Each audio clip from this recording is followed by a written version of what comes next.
Professor Roni K Baby, Mohandas സാറിന്റെ വാക്കുകൾ കേൾക്കുമ്പോൾ ഇന്ത്യയിലെ ജനങ്ങൾ തെരുവിലിറങ്ങിയെങ്കിൽ മാത്രമേ നരേന്ദ്രമോദി സർക്കാർ ബംഗ്ലാദേശിലെ മതന്യൂനപക്ഷങ്ങളുടെ, ഇനി അദ്ദേഹത്തിന്റെ ഭാഷയിൽ പറഞ്ഞാൽ ഹിന്ദുക്കളുടെ സംരക്ഷണത്തിന് വേണ്ടി ഇറങ്ങുകയുള്ളൂ എന്നൊക്കെ പറയാൻ നമ്മൾ അതൊക്കെ എത്ര അതിനെന്തിനാണ് ഒരു പരിഹാസം പ്രൊഫസർ റോണി കെ ബേബി? അദ്ദേഹത്തിന്റെ ഭാഷയിൽ പറഞ്ഞാൽ ഹിന്ദുക്കൾ, ഇത് തന്നെയാണ് ചോദിക്കാൻ ശ്രമിച്ചത്.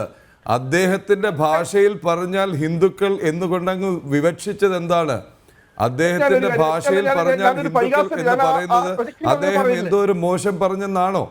അങ്ങനെയല്ല, അദ്ദേഹം ഞാൻ ഉപയോഗിച്ചത് അദ്ദേഹം ഇന്ത്യയിലെ ആളുകൾ മുഴുവൻ തെരുവിലിറങ്ങിയെങ്കിൽ മാത്രമേ മോദി സർക്കാർ ബംഗ്ലാദേശിലെ വിഷയത്തിൽ ഇടപെടുകയുള്ളൂ, അല്ലെ ആ ഒരു യുദ്ധത്തിന്റെ ഒരു എക്സ്റ്റെന്റിലേക്ക് പോവുകയുള്ളൂ എന്ന് പറഞ്ഞതിനോട് ഉള്ള ഒരു വിയോജിപ്പാണ് ഞാൻ രേഖപ്പെടുത്തിയത്. പക്ഷെ ഇതിനകത്ത് രണ്ട് പരിമിതികൾ, നമ്മൾ യാഥാർത്ഥ്യത്തോടെ സംസാരിക്കണം.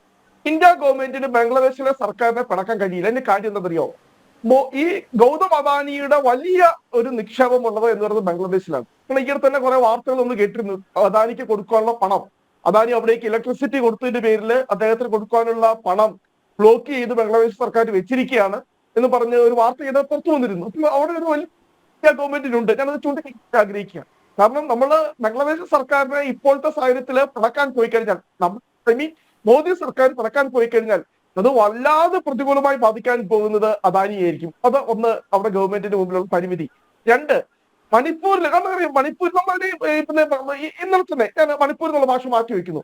ഇന്നലെ തന്നെ ബിരൻ സിംഗ് അദ്ദേഹം പറഞ്ഞ വാക്കെന്ന മണിപ്പൂർ മുഖ്യമന്ത്രിയുടെ ഒരു സ്റ്റേറ്റ്മെന്റിൽ വലിയ വിമർശനം ഉണ്ടാക്കി.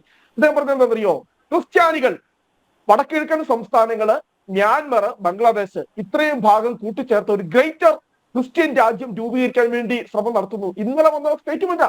അതാണ് ഇവിടുത്തെ പ്രശ്നം എന്ന് പറയുന്നത്. അപ്പോൾ നമ്മുടെ രാജ്യത്ത് അതാണ് പ്രശ്നം. സമയപരിമിതി അതൊരു വലിയ പ്രശ്നമാണ്. അപ്പൊ അങ്ങനെ നിൽക്കുന്ന സാഹചര്യത്തിൽ നമ്മൾ എങ്ങനെ ബംഗ്ലാദേശിന്റെ കാര്യത്തിൽ ശക്തമായ നിലപാടെടുക്കും? നമ്മുടെ രാജ്യത്ത് തന്നെ മതനിരപേക്ഷതയ്ക്കെതിരെയുള്ള വിഷയം അങ്ങേലേക്ക് വരാം.